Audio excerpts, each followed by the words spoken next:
Today we're talking to our friend Alex from over at Budtenders Life, and Alex has a pretty cool background. He started as a budtender back in 2013 and worked the first full year of recreational as a budtender. He then worked as a marketing director for a chain of dispensaries in 2015 and now runs his own marketing firm. Alex's perspective is unique because he's been able to see many of the changes happen in the industry as far as packaging, marketing, and the way that dispensaries have to do business. Today he's sharing with us some of his insight into how brands in the edibles industry are marketing their products, as well as how packaging has changed just in the past couple of years. If you want to learn more about Alex, you can check him out at budtenderslife.com. Follow him on Instagram or Twitter at budtenderslife. And he also has a Tumblr account, budtenderslife.tumblr.com. If you're interested in finding out more about what Alex can do for you and your company through his marketing firm, check him out at xelamarketing.com. So a budtender is the person that that pretty much sells you the cannabis in a retail or medicinal dispensary or collective, depends on what state you're in. And so it's the person that just really is behind the counter, just informing the customer or patient of the benefits of each product and just kind of just providing that information to them that they wouldn't know. And yeah, it's pretty much what a budtender is. It's just is there a certification that you have to be a budtender, or is it something that you can just apply for and say, hey, I'm familiar with these products? Kind of like someone who works at GNC, where they want you to be familiar with the products and such, so you can inform the consumer, but it's not like there's a certification for it or something. There are programs out there that, provides certifications. I put that in quotations. But in speaking just in Colorado, I don't have any, bud tending experience elsewhere, or any of that. I've done consulting in Oregon. But as far as a bud tender in Colorado, you have to get an MED badge. It's a Marijuana Enforcement Division badge.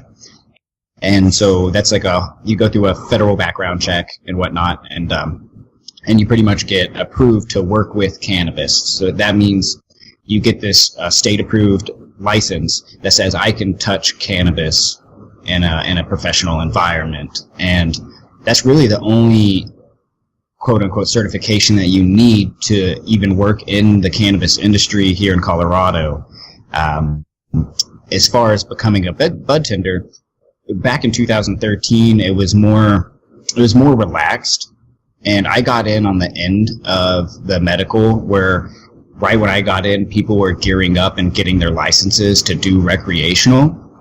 And so it was a little bit more of a relaxed environment where it wouldn't be uncommon to go into a store and you see, kind of like a stereotypical person with dreads. Nothing against that, but it's more of that. There were more type of smokers behind the counter, more relaxed. Nowadays, as it's morphed into the recreational, employers, dispensaries, cannabis companies are looking for more people that have customer service experience, that just more of a professional vibe to them, but more so customer service and sales experience are the top leading things that are going to get you into a dispensary per se. And that's kind of where it's morphed from medical to recreational as far as being a bud tender. Wow, that's very interesting. So the industry is really changing. Is it changing very quickly, in your opinion? For sure. I mean, like in 2013 to 2014, like right when January hit, 2014, it was like, it was crazy. It was like lines out the door. I left my job as a medical bud tender in 2013. I worked there for a few months, and I left and I traveled around the country for a little bit. And then when I came back, I started January 14th or something like that, 2014, at Colorado Harvest Company, which / Evergreen Apothecary. Now they're Colorado Harvest Company. They own Open Vape, which is a massive cannabis oil company. And they had lines out the door every day. The news crews were there every day. For the first 7 months, you had all kinds of different news crews from all different countries coming in. It was just a wild time. It was just really interesting to see the smiles on people's faces, people wanting to take photos, people wanting to take photos with me. And I'm like, I'm just a person that works behind the counter, but they were just so excited to purchase cannabis legally. So it definitely has gone at a fast pace since then, but it's kind of slowed down a little bit since the nostalgia has worn off. But it's still trucking along, at a relatively fast pace, just trying to keep up with the regulations that are changing. Yeah. We went back just maybe, 12, 18 months, and even the packaging itself is so different. It used to be just these plain, clear cellophane packages. Now we're getting stuff that's just really professionally made. Yeah. So that's a big part of the change. Back in 2013, again, people were just trying to figure out, they were just trying to, there were some companies out there that had really nice packaging, but a majority of them, it was just black opaque containers or, black opaque plastic or what have you. And like you said, people are really stepping up their game as far as packaging because they're starting to realize like, oh, we're a brand.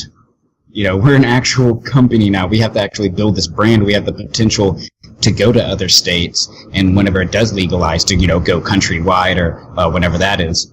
But for instance, I'm kind of reviewing this product. It's called Iavia, I believe, and it's pretty much like this is a high THC blend lotion, a high CBD blend lotion, and a CBD THC blend lotion, and this is just their sample packaging, and it looks like a legitimate product that you'd find in a health store. It's not something that comes in a black opaque container that makes the shelves of the dispensary kind of look not so good. Yeah, very medical and sterile. This looks sort of like a spa item. Yeah, exactly. And let me see if I can get it out of here real quick. So it's. And I think that's what we're seeing is, again, take it out of the back room and make a professional product with more competition. It's going to be the labels, the packaging, and the quality of the product that's going to bring people back for that second purchase. Now these companies want to produce a product that looks like a product that you're already buying, have been buying from Kroger or your grocery store. They want to make it more familiar for an older demographic too. That's a big part of what my thinking on it is the older demographic that wasn't necessarily into cannabis, or they may have tried it a few times. They want to see something that's familiar to them and professional. And so I think that's a big part of the whole entire thing. Do you have a product or business you want to share? We want to know what you have to say. Leave us a comment on our website at thethcfoodie.com or on Twitter at SafeTHCFoods.